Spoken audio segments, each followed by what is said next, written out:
السلام علیکم ورحمۃ اللہ وبرکاتہ۔ آج کا دن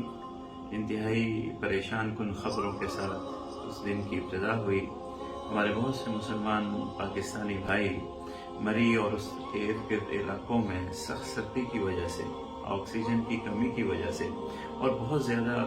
لوگوں کے وہاں پہنچنے کی وجہ سے پریشانیوں اور تکلیفوں کا شکار ہوئے ہیں، اور اب بھی وہاں سینکڑوں لوگ پھنسے ہوئے ہیں جسے انتظامیہ، حکومت اور افواج پاکستان کے دستے نکالنے کی کوششوں میں مصروف ہیں۔ اس پورے حالات کے تناظر میں جن خاندانوں کا نقصان ہوا، ہمارے مسلمان بھائیوں اور پاکستانیوں کو جو ہلاکتوں کا اور تکلیفوں اور غموں کا سامنا کرنا پڑا،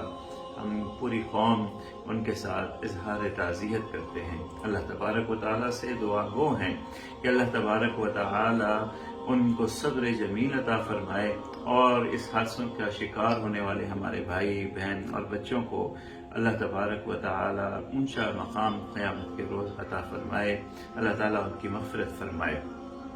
میرے مسلمان بھائیوں، جو خصوصاً ہمارے نوجوان علماء کرام، مدارس، مساجد کے ائمہ، ان سے میں اس موقع پر گزارش کرنا چاہوں گا کہ وہ اپنی مساجد کے، مدارس کے